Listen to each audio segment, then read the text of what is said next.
네, 오늘 특별한 손님 모셨는데요. 사전선거 부정 의혹, 사전선거 조작 의혹, 그걸 열심히 밝히는 시민단체 활동을 하시는 공명선거쟁취총연합회, 줄여서 공명총이라고 합니다. 그리고 공명선거감시연합회, 여기도 상임대표를 맡고 있는 김철영 대표님 모셨습니다. 어서 오십시오. 예, 감사합니다. 어떻게 이렇게 선거 이렇게 관리에 대해서 시민단체를 하시게 되셨습니까? 네. 이 계기가 있습니까? 예, 뭐 국민의 한 사람으로서 네. 당연히 정치에 이제 관심을 많이 기울였어야 되는데 네. 그 전에는 이제 별로 그렇게 관심을 안 썼죠. 네. 그러다가 박근혜 대통령 탄핵 사건이 나면서 온 나라가 그냥 술렁이기 시작하고 그다음에 5구 대선이 바로 있었지 않습니까? 그렇죠. 예. 그 대선에서 저도 분명히 표를 바꿔치기 당했다 이렇게 생각을 하고 저는 분명히 편지지형으로 했는데 예. 원고지형이었는데 왜 편지지형이라고 생각하느냐 이렇게 중앙선거관리위원회 일방적인 이제 결정으로 예. 항의를 하다가 예. 그러다가 이제 이건 도저히 안 되겠다 당선 무효 소송을 이제 제기했죠. 그 참고로 그 잠깐 말씀드리면요. 네. 지금 이런 게 이제 편지지형입니다. 줄이 이렇게 쭉쭉 간 게. 그렇습니다. 그런데 원고지형이라는 건 줄이 아니라 칸이 좀 이렇게 있는 게 예. 원고지 형태 아시죠? 칸이 있지 않습니까? 예. 그런 이제 선거 투표용지에 원고지형으로 돼 있는 게 있는데 우리 김 대표님은 편지지로 형으로 돼 있는 거에 투표를 하셨던데 분명히 분명히 네. 투표를 했는데 나중에 그건 무효고 원고지형이 진짜 투표지다. 근데 나는 분명히 편지지형을 받아가지고 투표를 했는데 그래서 이거 이상하다.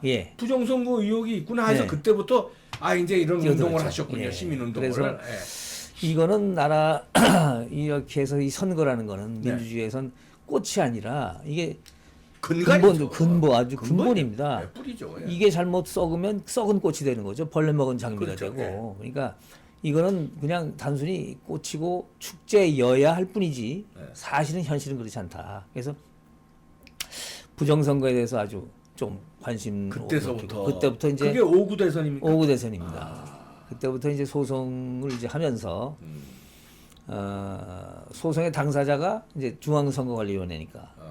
그래서 대표님은 이제 소송을 중앙선거관리위원회한테 하신 거예요? 대상으로 그걸 피고로 삼고 대법원에다 했죠.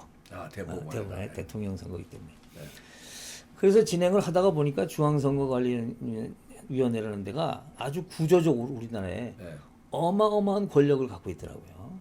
그 권력이라는 거는 한마디로 심판관인데 심판관이 약 3천여 명이나 되고 전국에 엄청난 조직인데다가 또 투표 때는 커졌다 작아졌다 하는 완전히 코끼리 코 같은 그런 조직인데 그 조직이 어느 정도로 위력이 강하냐 세냐 우리나라 헌법이 큰 기관서부터 중요도에 따라서 1장 2장이 국민과 국가고요 3장이 입법부 4장이 행정부 5장이 사법부 6장이 헌법재판소 7장이 선거관리위원회입니다.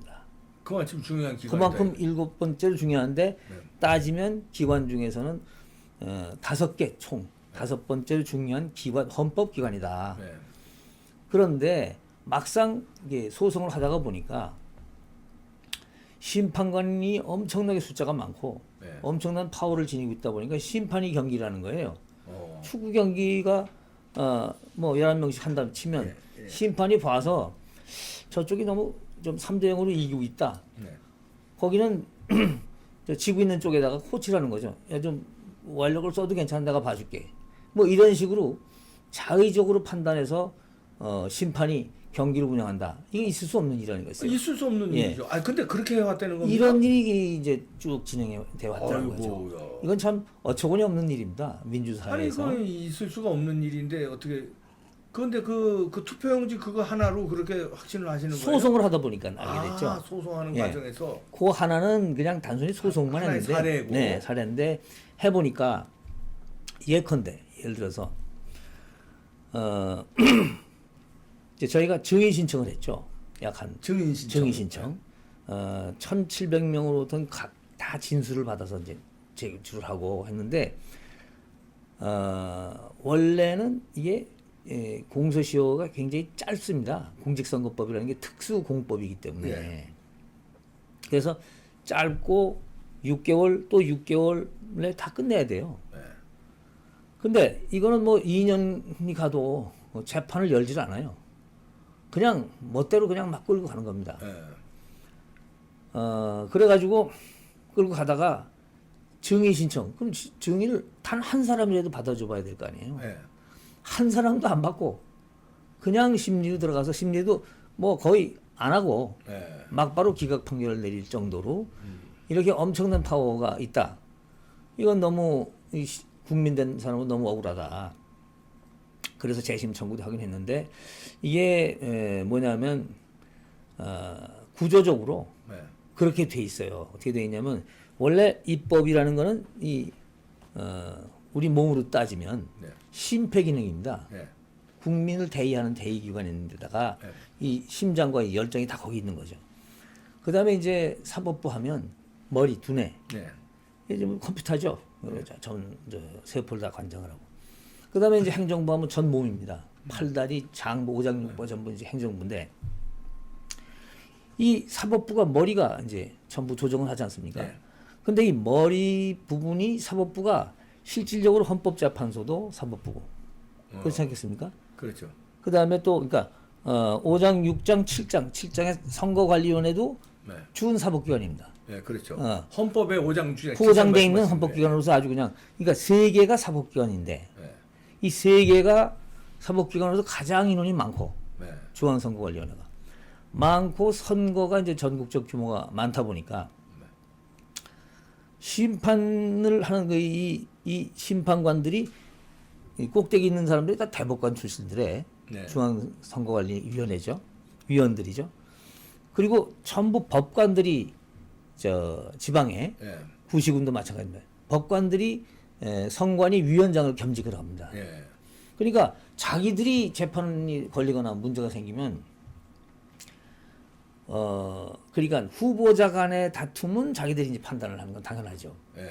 근데 자기들이 피고가 되는 경우는 자기가 자기 판단하는 거니까 절대로 패소라는 게 없습니다. 아. 그래가지고 중앙선거위원회에서 일어나는 그러니까 심판들이 저지르는 모든 잘못은 완벽하게 보호해주는 방호벽을 법관들이 하고 있다. 사법부에서 하고 있다. 이런 구조입니다. 네. 그러니까 아까 말씀드린 대로 제 5장 사법부, 6장 헌법재판소, 7장 중앙선거관리위원회인데 이 사법 그러니까 헌법재판소는 헌법 접촉 여부만 이제 판단하니까 네. 주로 이제 좀 떨어져 있죠. 근데 이 사법부는 같이 겸직을 하기 때문에 네. 사법부를 상대로 싸우는 거나 마찬가지입니다. 그러니까 시민이 이게 선거가 잘못됐으니까 이걸 다시 해달라. 네. 당선 무효라든가 예를 들어서 뭐 이런 이제 소송을 걸면 피고가 바로 법관이기 때문에 판단을 거기서 합니다. 네. 그러니까 절대로 이길 수가 없어요. 단 한 번도 중앙선거관리가 패소한 일이 없습니다. 거기다가 해보니까 우리나라 제일 최고의 그 법무법인, 로펌이죠. 네. 뭐 세종, 법무부 세종이라든가 김현장이라든가 네. 그런 데에다 딱 위임해놔요. 그러고는 뭐 한마디로 시쳇말로 그냥 일일이 재판에 가지도 않고 거기다 맡겨놓고 다 합니다. 그러니까 국민들이 싸우는 상대가 너무 어마어마한 거예요. 아유, 김현장하고 싸울 수가 없어요. 그러니까 율사들 중에서 네. 변호사랑 접촉을 해가지고 우리가 이거 좀 변호 좀 하고 이거 좀 우리 위임하겠다. 법률 변호인 해달라. 네. 안 합니다. 왜냐하면 상대방이 세종이라든가 김현장이 이런 데가 싸워야 되니까. 아니 그 선관위는 거기는 변호사들이 없나요? 변호사들은 없죠. 이게 국가 공무원이니까 공무원입니다. 그러니까 의뢰를 해놓죠. 워낙 우리나라에서 최고 로펌에다가 시켜놓으니까 자기들은 뭐 전혀 다실 이유가 하나도 없어요. 그러니까 반대로 우리가 원고 측에 있는 국민들은 변호사가 안 덤비고, 왜냐면 변호사도 해봐야 승산이 없으니까요. 네. 예.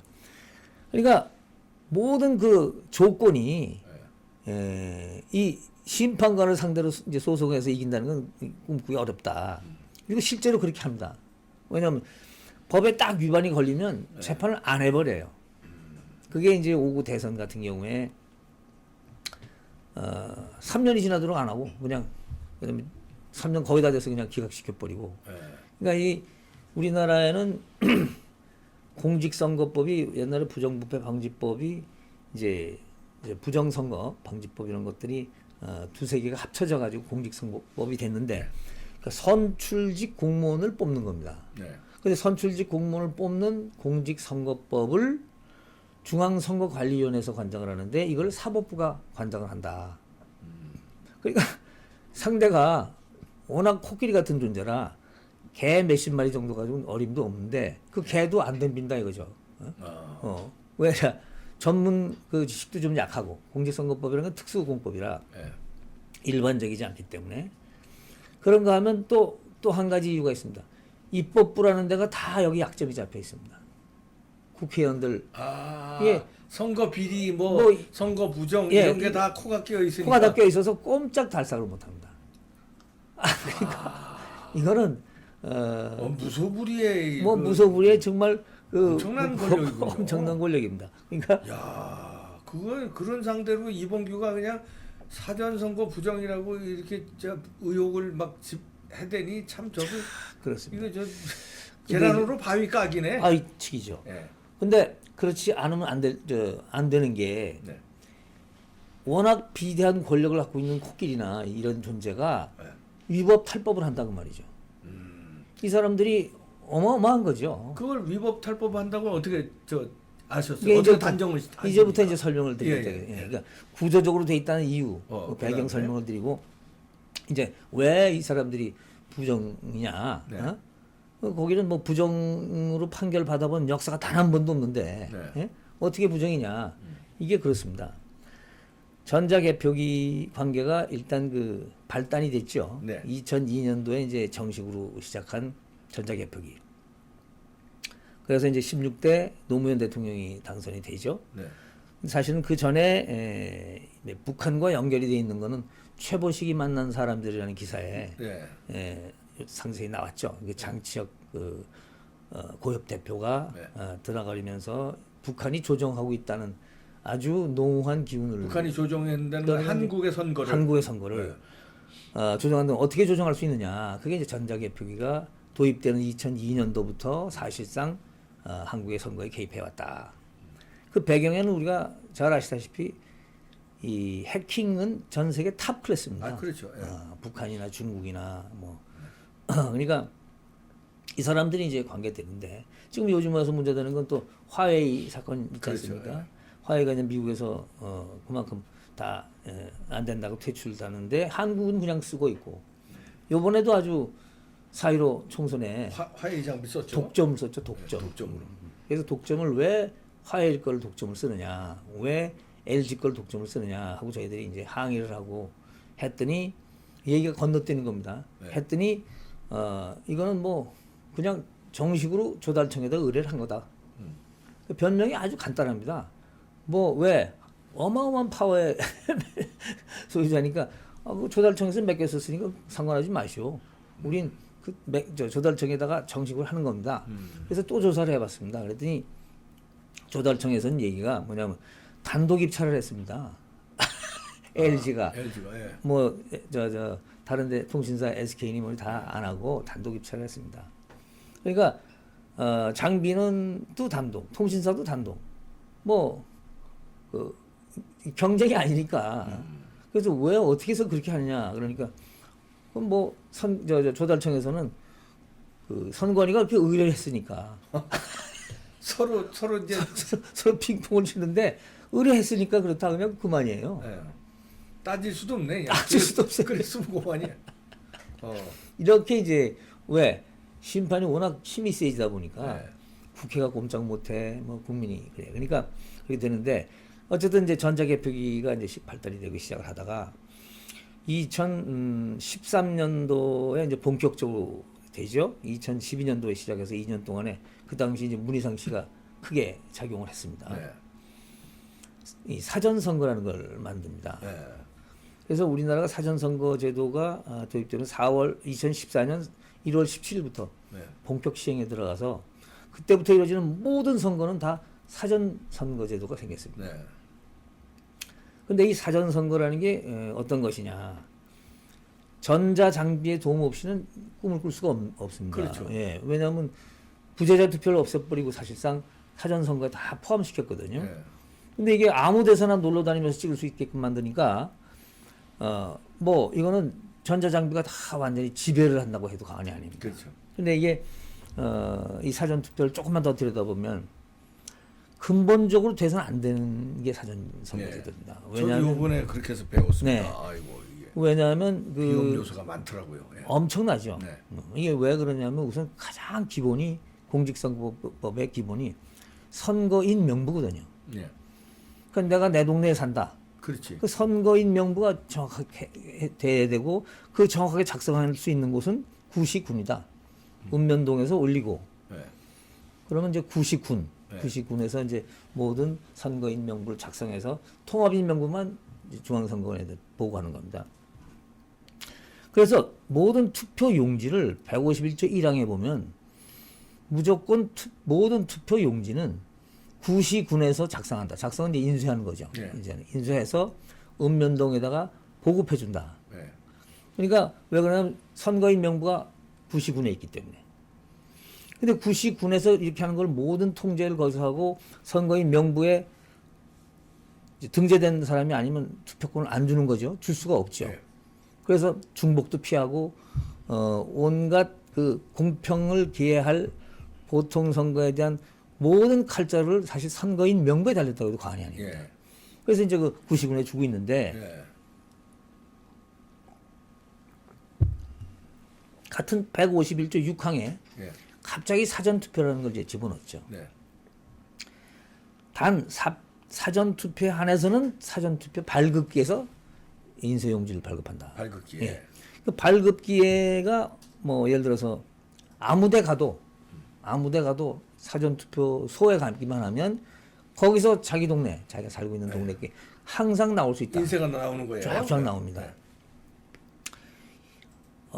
이것이 이제 엄청난 함정이자 이것이 과연 가능한 것인가. 이게 이제 정말 그때부터 부정투표의 아주 효시처럼 됐죠. 예. 원흉이 됐고 이거를 끝까지 지키기 위해서 중앙선거는 끝까지 지키고 있고 국민들은 이것 때문에 엄청 부정선거 관계 가지고 그냥 막 열을 내고 태극기 들고 아스팔트에서 울고 불고가 됐습니다. 예.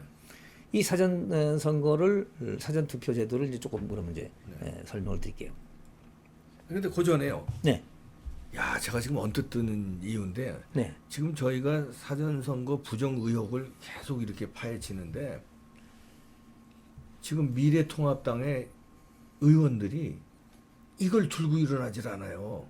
네. 그러면 아까 대표님 말씀하신 선관위의 입법기관에 이 선거 당한 사람들이 약점들이 코가 다 끼어 있어서 여차하면 당선 무효를 시킬 수 있으니까 그걸 이봉규 같은 놈들이 암만 지져대도 아유 괜히 내 선거 무효돼서 금배지 날라갈까봐 이 사람들이 그러는 거네. 이제 알았네요. 선관위에서 저 대한 얘기 나오면 안 해요. 하다가 아니 지금 그래서 야당에서 통합당에서 안 나서는 거예요. 그렇습니다. 이 사람들 왜 안 나서나 그랬더니 잘못 나섰다가 선거 무효가 돼가 자기 금배지가 날라갈까봐. 야 이제 알았다. 결정적인 약점입니다. 아니 그러네요. 아니 말씀 계속해 주죠. 그래서 야 사전 투표함을 폐지하고 전자개표기 폐지하자. 이걸 들고 국회의원들을 쫓아다니면서 법 개정을 해달라. 예. 아니 논리야 뭐 더 이상 명쾌할 수가 없습니다. 뭐냐면 QR 코드라는 건 법에 없다. 규칙에도 없다.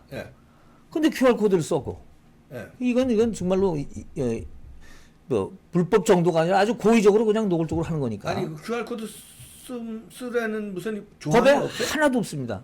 전 법에 하나도 없고 그 자기들이 만든 대통령이 만든 시행령처럼 중앙선거관리위원회에서 만드는 시행 규칙이 있습니다. 거기는 있겠지. 거기도 없습니다. 그 시행 규칙에도 없는 거를 자기들 마음대로 씁니다. 그러니까 이제 왜 쓰는가 이제 설명을 드릴게요. 그렇게 아무튼 자의적으로 해석을 해서 자기들이 임의로 그냥 쓴다. 이게 있을 수 없는 일 아니겠습니까? 그다음에 도장난이 있습니다. 도장이.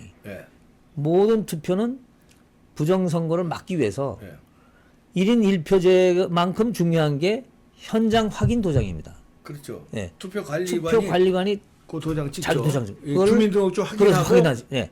도장 찍고 이거 주는 거죠. 투표장 용지를. 그러니까 저 투표 관리관은 늘 선거인 명부와 대조하면서 그렇죠. 투표 한 장 주면 예를 들어서 이제 체크를 해서 이제 한번 나갔으면 끝이니까. 요런 게 기본 정신이거든요. 근데 요 기본 정신을 인쇄가 해서 나온다. 어기는 거죠. 현장에서 도장 찍지 않은 것이 그냥 인쇄가 돼서 나왔다. 그리고 개인 사인이어야 되는데 그 투표장에다가 등록한 사인. 그러니까 내 평상시 땅 사고 팔고 할 때 쓰는 도장 말고 선거용으로 딱 내가 쓰는 도장에 대해서는 등록해라. 그거 원칙 아니겠습니까? 그래. 등록한 도장을 써라. 관리인이 써라. 그리고 거기서 현장을 찍어주라는 뜻에서 만든 거거든요. 이게 법 정신입니다. 근데 이게 인쇄돼서 막 나온다.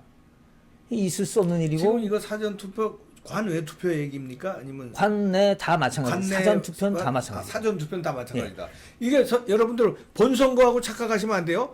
본선거는 우리가 가면은 우리가 사인하고 투표용지 받게 돼 있잖아요. 그렇죠. 띄고. 띄고 받게 돼 있는데 사전 투표는 사전에 하는 거니까 이제 그 어디 갑니까? 그 투표 사전 투표 동사무소 갑니까? 어디 갑니까? 동사무소라든가 사전 투표소를 미리 공고를 해요. 그러니까 사전 투표소로 가면 사전 투표 투표 용지 발급기가 쫙 나온다. 그래 담당자가 자기 도장을 찍고 발급을 해줍니다. 발급을 해준다. 예. 그러니까 그렇게 해야 되는데 인쇄가 돼서 나와요. 그 요번에 4.15 때 아주 여실하게 또 증명이 되는데 그러니까 단 한 번도 사전투표용지가 생긴 이래 사전투표 제도가 생긴 이래 단 한 번도 불법 탈법을 안 한 예가 없습니다. 계속 불법 탈법을 해요. 아주 그냥 큰 소리 빵빵 쳐가며 왜 소송을 하면 늘 이기니까. 그리고 늘 이기니까. 국회의원들은 소송도 못하고. 그래서 저희가 미치겠다 이거. 참 미치겠습니다. 이 11명 이상의 발의를 해야 국회 본안에 올릴 수 있으니까 국회의원마다 쫓아다니면서 하소연을 했습니다. 대한민국에 사전투표 없애야 한다. 그리고 이 전자개표기 없애자. 불란서 같은 데는 2017년도 5월 7일 날 투명 투표함을 썼다. 현장 수급하고. 근데 왜 우리는 못하냐? 이것도 우리도 없애자. 그래서 국민한테 정말로 이 투표 방법이 좋아도 국민한테 불신받으면 이걸 쓰지 말아야 되는 게 그렇죠. 그래야죠. 그게 원칙인데 그렇게 불신을 받는데 굳이 이걸 꼭 써서 이득이 없지 않느냐. 화해의 장비로. 화해. 그러니까 아무리 얘기라도 이제 마이동풍이에요. 국회의원들 보고 그래서 요것만 없애자. 발의를 해달라. 11명한테 동의를 얻는데 2년 걸렸습니다. 2년. 야, 이건 참 그러니까 국회의원들은 뭐냐? 중앙선거관리위원회 얘기만 나오면 도망가요. 아니 잘못 걸리면 선거 무효가 되어버리니까. 당선 무효시켜버리면은 야 이게 이렇구나. 그러니까 제가 배운 게 몇 가지 있는데 그 중에 또 하나가 대한민국의 공무원들은 100만 명 있고 또 80만 명, 180만 명입니다. 근데 180만 명을 선출직 공무원이 다스립니다. 이 사람들은 그냥 공무원이고 선출직 공무원이 약 만여 명. 투표로 당선된 사람들. 국회의원이라든가 뭐 이게 다 선출직 시장 군수 뭐 다. 그런데 이 선출직 공무원이 아니면서 선출직 공무원 알기를 완전히 지나가는 개로 하는 데가 오직 중앙선거관리위원회 한 군데입니다. 하기야 저 시청에 가도 시장 하면 전부 밑에 직원들이 벌벌벌 떨죠. 그렇죠, 그렇죠. 인사권 가지고 있고 이러니까. 그럼요. 그런데 선관위만큼은 선출직이 이게 하나도 없는데 선출직 알기를 아예 하나도 없으니까 자기네에 의해서 선출직을 날릴 수 있으니까. 얼마든지 날릴 수 있으니까. 그러니까 선출직 공무원을 알기를 아주 우습게 하는 유일한 대한민국의 조직이 바로 중앙선거관리위원회입니다. 근데 실례지만 이 공명선거 캠페인 시민단체 하시기 전에는 네. 원래는 뭐로 하셨습니까? 아니, 뭐 근데 법에 대해서 잘 하시는 것 같아서. 아니 전 이제 우리 박사님처럼 저도 정치학과 출신인데 저는 뭐 이런 다른 사업도 하고 시 쓰고 시인입니다만. 그러다가 내 표가 도둑 맞는 걸 보고 예. 여기에 뛰어들고 되셨군요. 예, 그렇습니다. 그렇습니다. 공명선거 캠페인에. 예. 아이고야. 그리고 박근혜 대통령이 이제 탄핵당하면서 네. 정말 탄핵당할 만한 이유가 있었던가를 이제 공부를 좀 하기 시작했죠. 네. 그러다 보니까 이 나라가 완전히 이른바 딥스테이트라고 하는 그린더 정부 딥스테이트에 완전히 아주 꼼짝 못한 구조로 온 나라가 그냥 막 쓰나미처럼 쓸려가고 있구나. 이걸 어떻게 막아야 되는데 이거를 막으려니까 정치에 관심을 안 쓸 수가 없지 않습니까? 예. 그래서 이제 관심을 좀 높이다 보니까 이런 그 구조가 눈에 보여요. 예. 참. 이거 알겠습니다. 또 이 중앙선관위 문제 또 다음에 예. 또 한번